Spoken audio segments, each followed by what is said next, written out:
será nos Salmos 1 e 2.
Vamos então à leitura.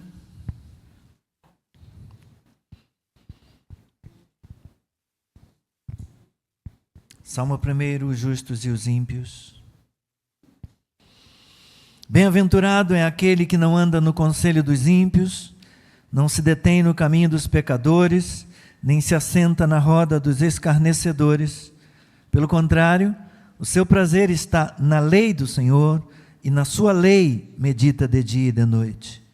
Ele é como árvore plantada junto a uma corrente de águas, que no devido tempo dá o seu fruto, e cuja folhagem não murcha, e tudo o que ele faz será bem-sucedido.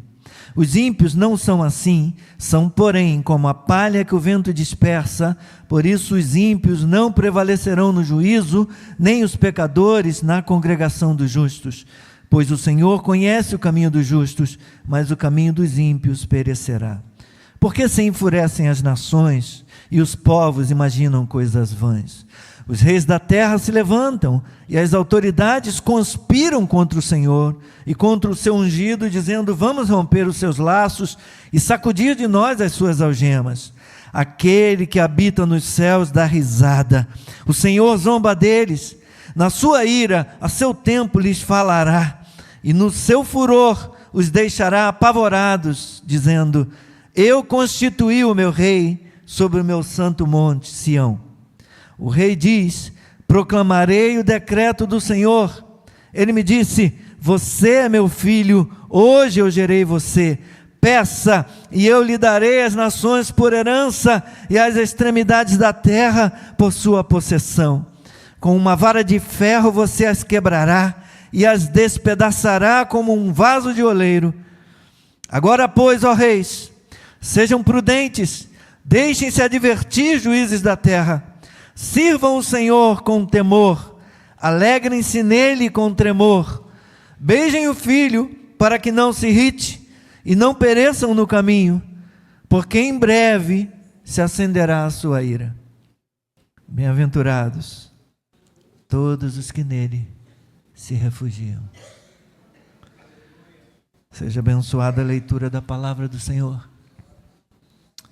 Nosso Deus e nosso Pai, com santo temor e tremor diante de Ti, ó Deus, vamos agora nos dedicar em ouvir o Senhor falar. Fale-nos, Deus, não nos fale o Gilson. Fale-nos, Deus, que a minha boca, Senhor, que o meu coração, a minha mente, que a minha vida, todo o meu ser seja agora, Senhor, tomado por Ti, para ser usado por Ti, como instrumento, Senhor, da Tua vontade, como canal, como boca, como voz, para o Senhor nos falar nesta manhã. E que a Tua igreja seja edificada, o Teu povo seja glorificado. Que a Tua igreja seja edificada, que o Senhor seja glorificado. E que esse Teu servo seja um instrumento usado para a Tua glória. Amém. Podeis sentar.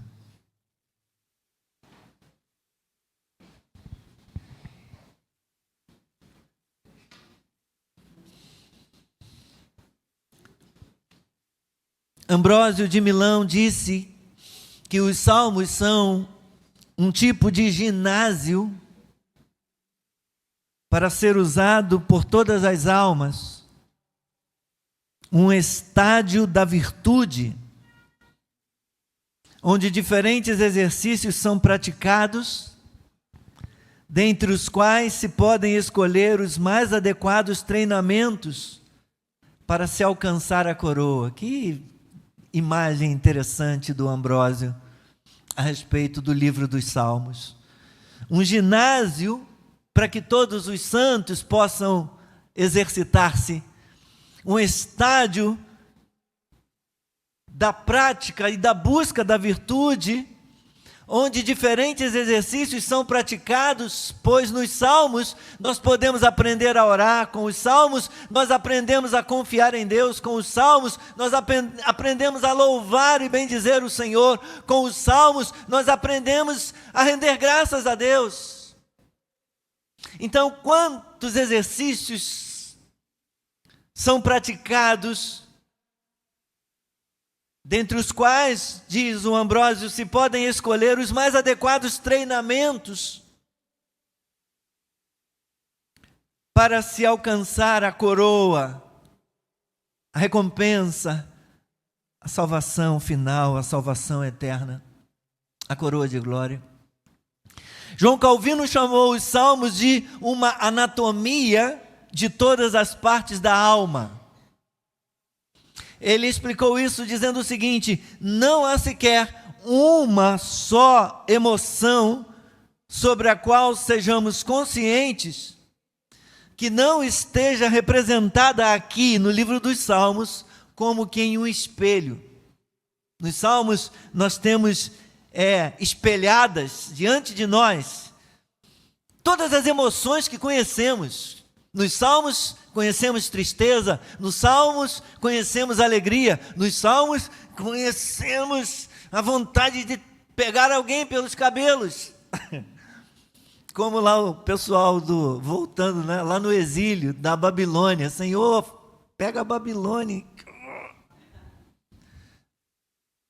Melhor é não pecar, para não receber o juízo e ter que ficar clamando a Deus juízo sobre aqueles que Ele usa para trazer juízo sobre nós, para nos corrigir, para nos disciplinar.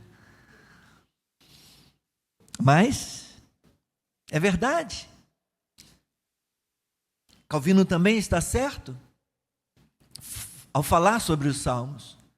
Não há sequer uma emoção que conheçamos, que tenhamos consciência, que não esteja representada nesse livro dos Salmos. E eu queria indicar um livro da editora Pronobis, o livro Salmos, um bálsamo para a vida real, de Ray Ortlund. Nesse livro ele nos ajuda a descobrir que os salmos são o guia de devoção do povo de Deus, inspirado pelo Espírito Santo para o louvor e a oração. O livro dos Salmos, ao longo da história da igreja cristã, tem sido usado como um guia para a devoção, como um guia de oração, um livro de oração e também de louvor. Essas canções, os salmos, eles são expressões honestas de pessoas sendo verdadeiras com Deus e encontrando ajuda de verdade da parte de Deus. Assim, os salmos nos ensinam o que é encontrar ao Deus vivo. Eles nos ajudam a responder às perguntas: quem é Deus? Quem eu sou? E o que acontece quando os dois se encontram? Deus e eu. Deus e o seu povo.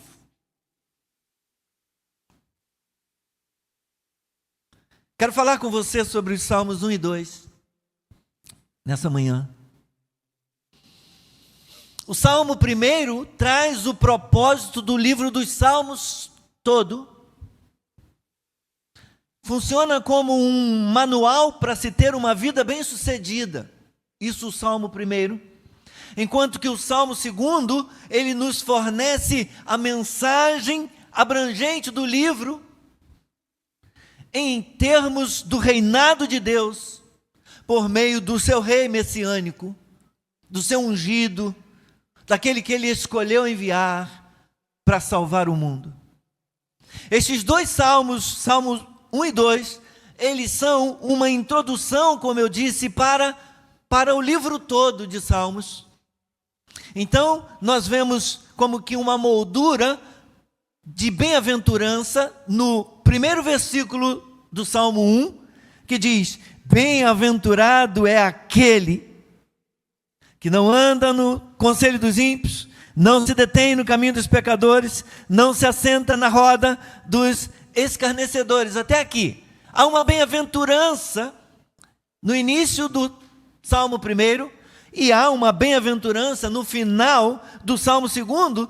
Ele termina dizendo: bem-aventurados todos os que nele se refugiam. E então há uma moldura da bem-aventurança, e o recheio aqui no meio está dizendo o que precisamos fazer para que sejamos bem-aventurados. Quem são os bem-aventurados? Então, esses dois salmos, eles apresentam os temas que serão tratados no livro todo de Salmos, que vão girar em torno da observância da lei, da obediência, da prática da adoração, da prática do louvor, da prática da observância, do guardar a lei de Deus e da submissão à autoridade do rei escolhido por Deus, o Messias escolhido para reger o mundo, para reger as nações.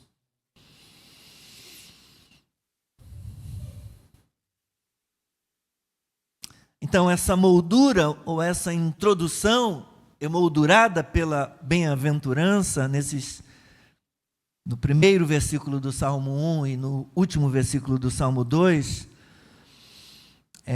proclama, por assim dizer, a bênção, a bem-aventurança de todos os que reconhecem o senhorio de Deus e do seu ungido, submetendo-se à sua palavra e refugiando-se nele.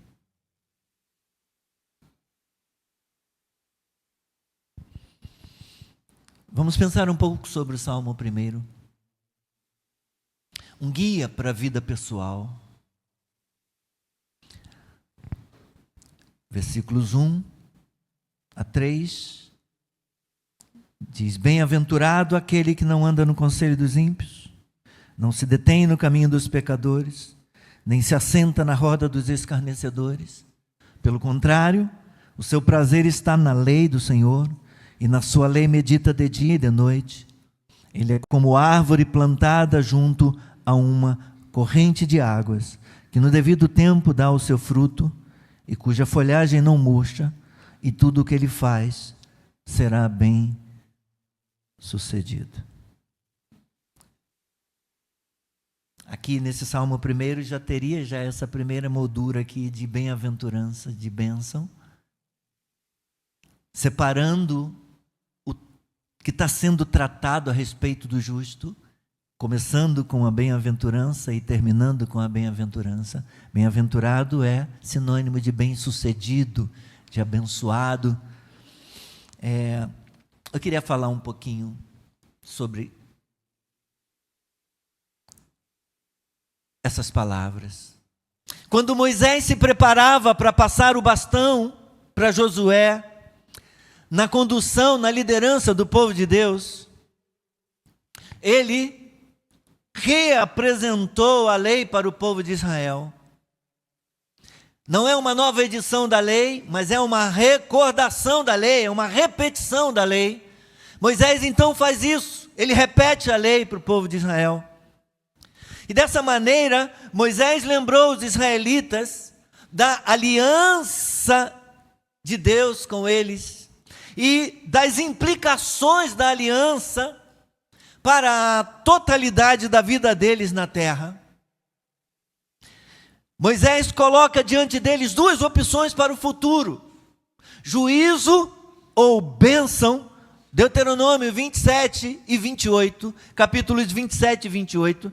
O tempo não vai permitir nós lermos os capítulos, mas trata da repetição. Está perto, está chegando a hora. Moisés vai ser recolhido por Deus e Josué vai seguir com o povo na conquista, na posse da terra prometida. Moisés então reapresenta, relembra, rememoriza com eles a lei, relembra suas obrigações, as estipulações da lei e as implicações disso para a vida deles. Se eles responderem à palavra de Deus com fé e obediência, experimentarão vida, prosperidade e bênção.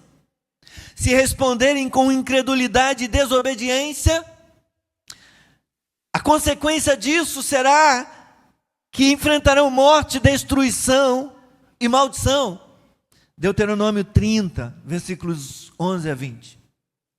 Moisés exorta, portanto, o povo a escolher vida e bênção.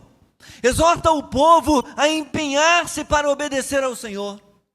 E semelhantemente a Moisés, o salmista demonstra que o justo, ao invés de andar no caminho dos ímpios, ele precisa andar na presença do Senhor para ter vida abundante e eterna com Deus.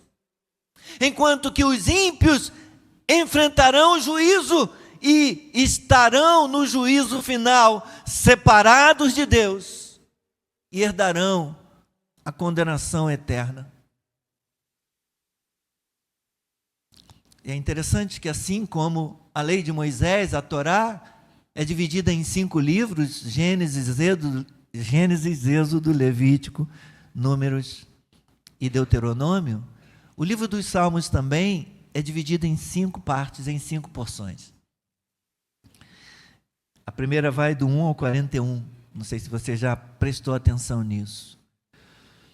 O bem-aventurado, voltando aqui para o Salmo 1, o bem-aventurado nessa porção do Salmo 1, versículo 1, é o homem, é a mulher, é o cidadão, é a pessoa, jovem, adulto ou idoso, que faz parte da comunidade da aliança, que anda na presença de Deus em obediência à sua lei.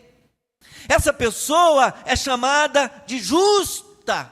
Esse indivíduo é chamado de justo.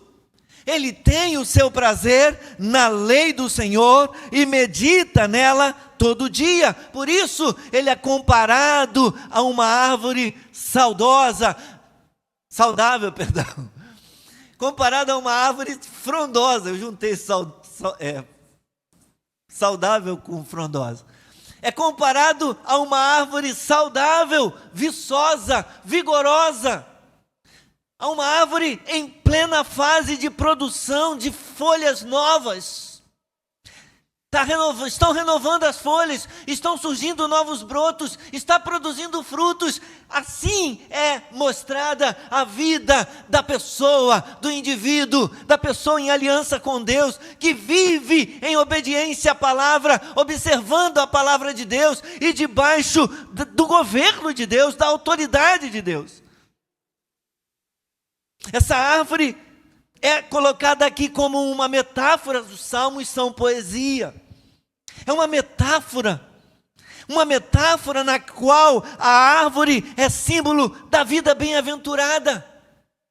Essa vida bem-aventurada, ela é como uma árvore, ela é plantada.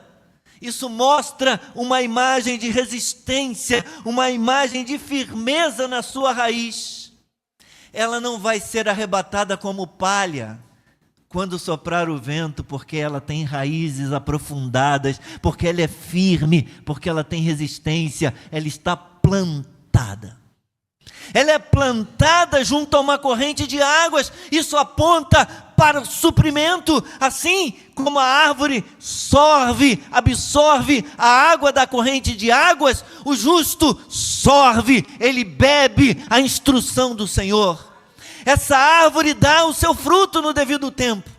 Diferentemente do joio, que para nada serve, o justo tem vida frutífera. Ele tem uma vida que produz, uma vida produtiva. Ele existe com um propósito, e é o propósito de produzir frutos de arrependimento, de produzir os frutos do Espírito Santo na sua caminhada.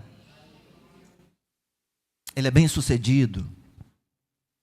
Ele é bem-aventurado em tudo que ele faz. E então, o Salmo apresenta contrastes.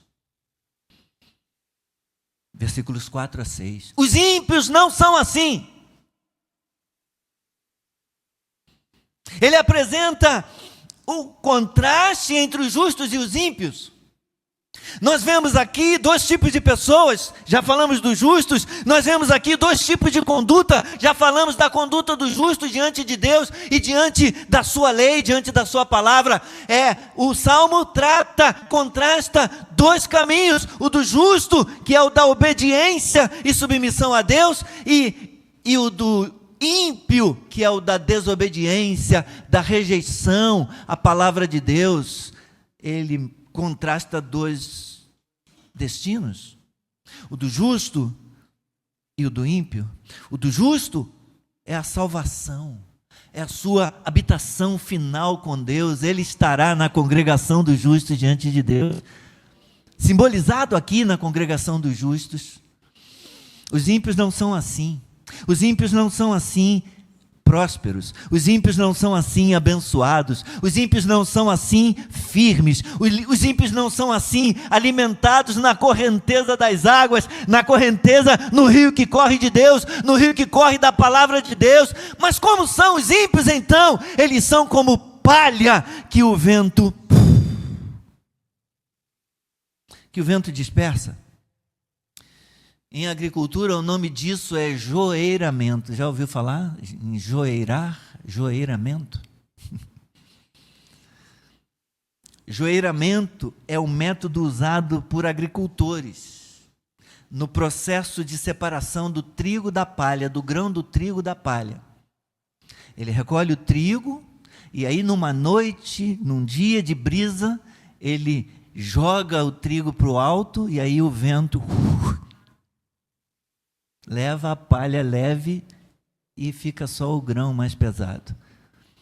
E depois, essa palha é juntada e queimada. Era assim. Os agricultores colhiam os grãos e numa noite de brisa, de vento, jogavam para o alto. E a palha mais leve que o grão caía, era soprada, era arrastada, dispersada. E depois essa palha acumulada era queimada. E isso é um retrato vívido do fim de uma vida separada de Deus. É disso que o Salmo está falando. De uma vida sob juízo de Deus. O dia do juízo de Deus virá. Os ímpios, aqueles que rejeitam andar com Deus, aqueles que rejeitam a palavra de Deus, aqueles que vivem uma atitude, uma conduta de desprezo, de desrespeito e de desdém para com as coisas da eternidade, não suportarão o juízo final. E o destino deles é a separação de Deus e a condenação eterna. Mas, queridos, ninguém está isento deste destino assustador. Nós lemos um salmo no início que mostra o povo de Deus debaixo do juízo. Nem mesmo o povo de Deus está isento do juízo, senão observar a lei de Deus, se não observar a palavra de Deus, se não andar em obediência às estipulações da palavra de Deus, aos conselhos da palavra de Deus, se não fizer a escolha correta, mesmo aqueles que têm o nome de Deus, aqueles que são chamados pelo nome do Senhor, aqueles que estão em aliança com Deus, mesmo estes, se não atentarem para a palavra, se andarem no conselho dos ímpios, se assentando na roda de escarnecedores, se detendo no caminho dos pecadores e seguindo o conselho de ímpios, mesmo estes experimentarão disciplina, experimentarão juízo. No entanto, Deus providenciou um caminho diferente. Ele nos coloca no caminho da justiça, Ele nos mantém nesse caminho da justiça por meio da sua palavra. É pela palavra de Deus que nós somos mantidos no caminho da justiça. Os meios da graça sempre nos lembram, meus irmãos, mesmo quando sucumbimos a várias tentações da vida, os meios da graça nos lembram de que pela morte, ressurreição e ascensão de Jesus Cristo, nós temos um destino seguro. Não por nós, não pelos nossos méritos, mas pelos méritos do nosso Salvador, Jesus Cristo, e pelo auxílio do Espírito Santo, que pode nos ajudar a perseverar, que pode nos ajudar a permanecer firme diante de Deus no juízo final, como membros da congregação dos justos, justificados, santificados, glorificados, através de Cristo. Aleluia. Isso serve para indivíduos, serve para cada um de nós aqui nessa manhã, mas serve também para uma igreja, para um povo, para uma nação.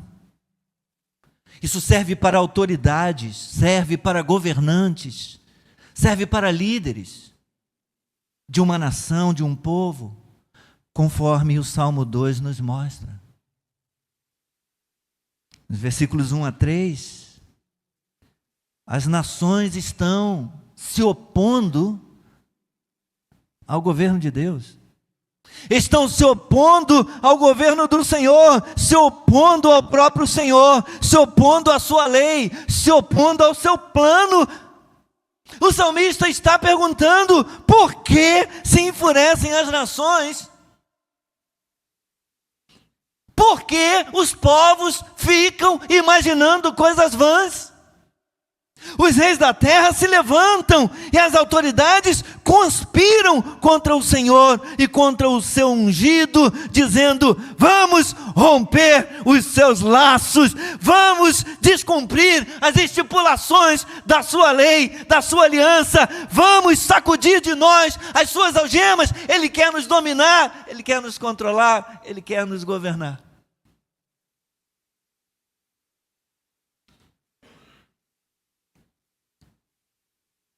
Mas Deus escolheu o seu rei. E muito provavelmente esse salmo foi composto tendo em vista a coroação do rei, acredita-se que tendo em vista a coroação de Davi. Sabe quando alguém é coroado e um grupo e alguns se levantam e dizem: não, eu tinha direito ao trono, era eu que era para reinar, era eu que tinha que estar aí recebendo essa coroa.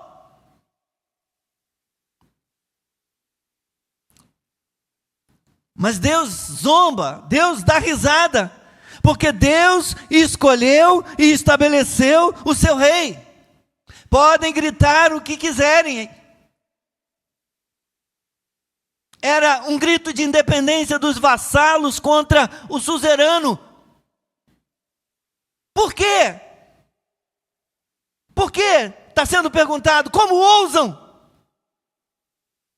Vocês acham que Deus não vê? Vocês acham que Deus não sabe? Vocês acham que Deus não conhece? Deus vê e zomba. Deus ri de vocês. Deus ri desses vassalos. Deus ri dessas pessoas que zombam, que desdenham desrespeitam a sua palavra, desrespeitam a sua autoridade, desrespeitam a sua escolha. Mas Deus já escolheu o seu rei, aquele que habita nos céus. Versículo 4, dá risada, o Senhor zomba deles, na sua ira, no seu tempo, vai lhes falar, e no seu furor os deixará apavorados, dizendo: eu constituí o meu rei sobre o meu santo monte Sião. Eu tenho um que vai reinar de Sião, ele vai rugir como um leão, e ele vai reinar sobre as nações, ele vai governar toda a terra.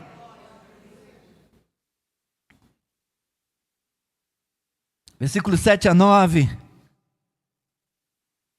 O Filho assumiu sua autoridade e missão de governar o mundo. Então ele fala, o escolhido, o rei diz: proclamarei o decreto do Senhor, proclamarei a lei do Senhor, proclamarei a aliança do Senhor, proclamarei o mandamento do Senhor. Ele me disse: você é meu filho, hoje eu gerei você, peça e eu lhe darei as nações por herança e as extremidades da terra por sua possessão. Com vara de ferro você as quebrará e as despedaçará como um vaso de oleiro. Ele regerá os povos, ele governará as nações com justiça e juízo, mas também com misericórdia. O ferro aqui no versículo 9 simboliza a força, simboliza poder. Com sua força e poder, simbolizado aqui pelo ferro no versículo 9, ele regerá, ele literalmente quebrará a ousadia, a arrogância dos homens e das nações.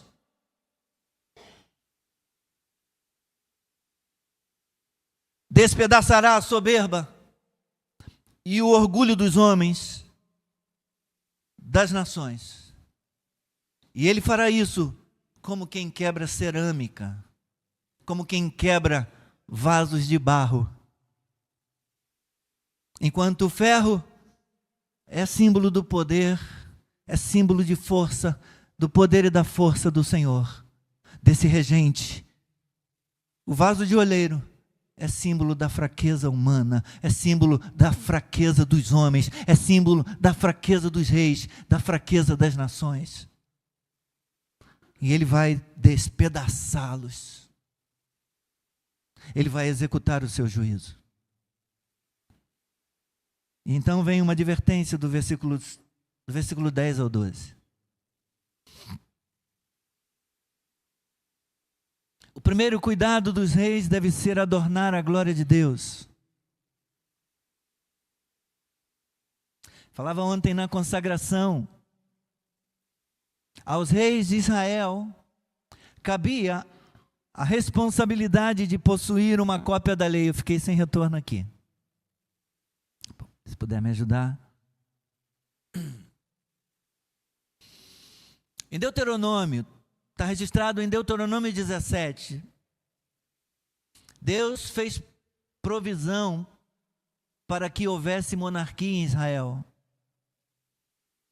Antes mesmo de Israel pedir um rei, Deus já tinha previsto isso na sua lei.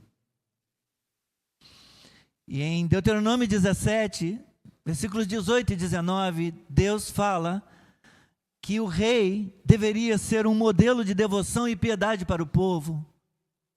E para isso, ele deveria possuir uma cópia da lei. Ele tinha a obrigação de possuir uma cópia da lei consigo para ler e meditar nela todos os dias. Para que o rei também pudesse temer ao Senhor. E já que ele deve ser um modelo de devoção e piedade para o povo, ele precisa ser o primeiro no temor do Senhor, na guarda da lei, na obediência, na observância da palavra. E isso, meus irmãos, não é outra coisa senão repetição do Salmo 1. Veja aqui. Sirvam o Senhor com temor. Versículo 11. Alegrem-se nele com tremor. Isso reverbera o ter prazer na lei, lá do Salmo 1. Ter prazer, se alegrar na lei de Deus. Temer, meditar nela de dia e de noite. Os reis tinham essa obrigação também. E então, no versículo 12, beijem o filho. Beijem o filho para que não se irrite e não pereçam no caminho, porque em breve se acenderá a sua ira. Um súdito reconhecia o domínio de um rei, beijando a orla da sua veste ou beijando a sua mão. Mas os irreverentes estão sujeitos à ira do rei. Todavia, eles encontram refúgio nele.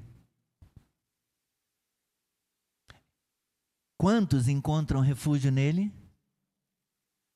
Quem encontra refúgio nele? Todos os que reconhecem e se rendem àquele a quem Deus escolheu para reinar. Bem-aventurado todos aqueles que se refugiam nele, todos aqueles que reconhecem o Filho que foi enviado, o Rei que foi escolhido.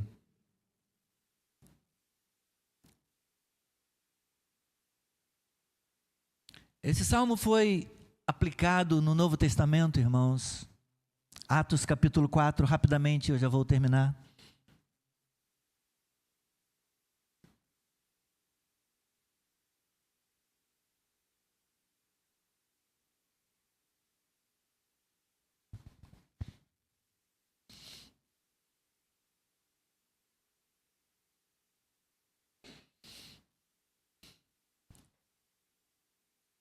É um texto conhecido da igreja. Os irmãos da igreja primitiva experimentando perseguição, os apóstolos sendo presos, alguns mortos a fio da espada, como aconteceu com Tiago.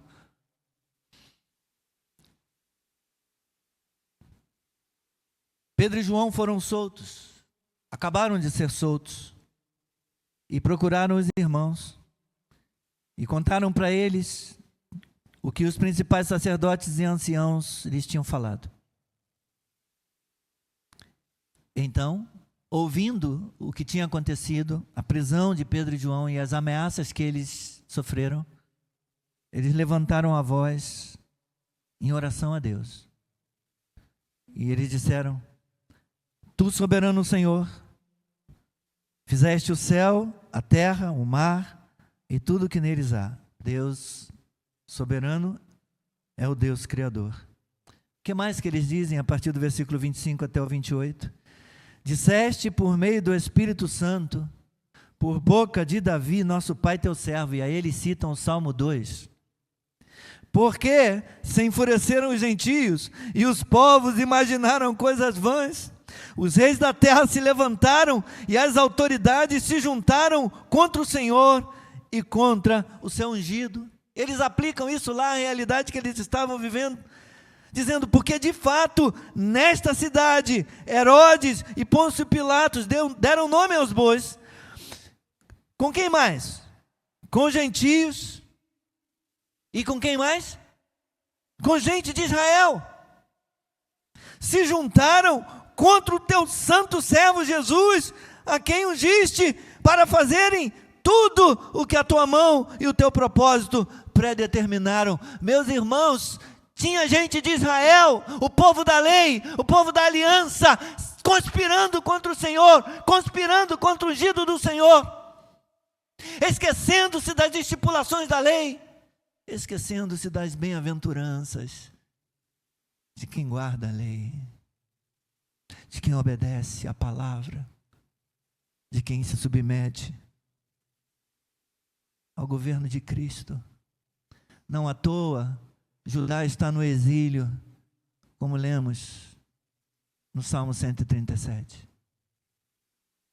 Meus irmãos, o dia do juízo é certo, virá o dia do juízo, e ninguém poderá escapar desse juízo, exceto aqueles bem-aventurados que não andam segundo o mundo, que não andam no caminho do pecado, mas pelo contrário, andam em observância da palavra do Senhor, de acordo com a palavra do Senhor, vivendo de conformidade com a palavra do Senhor, com o evangelho em santo temor, se submetendo ao senhorio de Cristo e esperando a sua vinda, esperando a sua volta. A bem-aventurança para esses que guardam a lei, que guardam a palavra e se submetem e se refugiam no único capaz de salvar. Os únicos que prevalecerão no juízo e que estarão na congregação dos justos são estes, aqueles que confessaram Jesus Cristo como seu Senhor e que vivem para Ele e vivem para a glória dEle. Aleluia! Louvado seja o nome de Jesus. O juízo de Deus vai começar pela casa de Deus. E ai de nós, se não estivermos vivendo de conformidade com essa palavra, com a nossa vida nas mãos do Senhor, andando na presença dEle e vivendo para a glória dEle. Louvado seja o nome do Senhor Jesus Cristo. Não brinquemos de igreja. Não brinquemos com a palavra de Deus, irmãos. Amém? Vamos ficar de pé.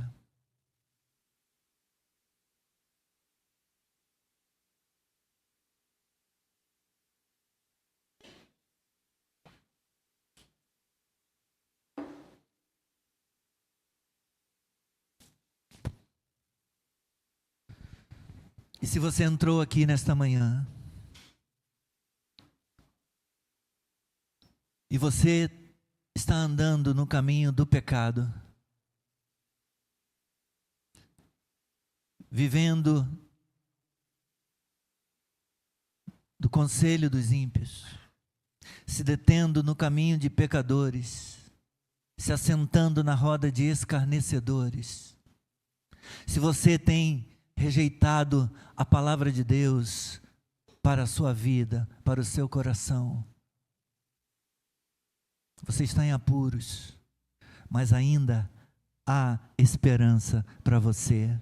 Ainda há misericórdia demonstrada na palavra do Senhor para a sua vida, com todas as cabeças curvadas, com todos os olhos fechados. Se você estiver entre nós nesta manhã, você sente que a sua vida está longe de Deus, mas você quer correr para o refúgio. Corra para o refúgio, corra para Jesus. Ainda há esperança, ainda há tempo. E hoje pode ser o tempo oportuno na sua vida.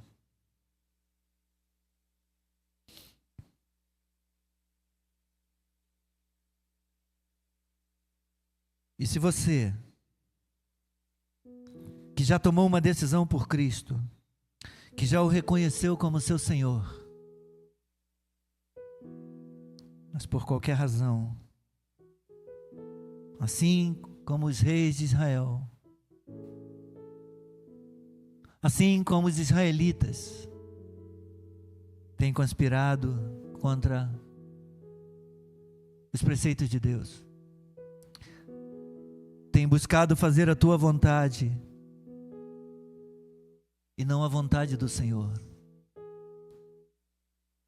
e segue andando em rebeldia, longe de Deus, longe do caminho do Senhor, esquecido da palavra de Deus. Arrependa-se, arrependa-se, conserte a sua vida hoje, peça perdão ao Senhor, peça perdão ao Senhor,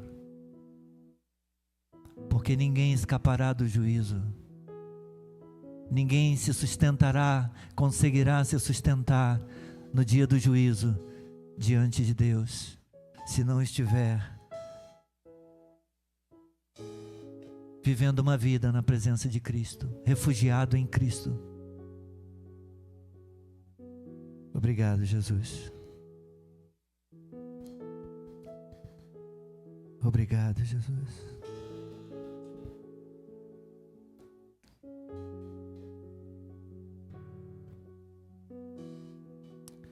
Obrigado pela tua palavra. Perdoe-nos, Senhor, perdoe-nos. Perdoe o pecado da negligência. Perdoe, Senhor, a falta de fidelidade, a infidelidade. Perdoe a falta de santidade. Perdoe-nos, Senhor. Perdoe-nos nesta manhã. Em nome de Jesus. Em nome de Jesus. Não nos deixe de fora, Senhor. Não nos deixe de fora. Não nos rejeite. Por favor. Por favor. Pelos méritos do Cristo, o teu Salvador, o teu Filho, que morreu na cruz pelos nossos pecados. Perdoe-nos. Perdoe-nos. Perdão, Senhor.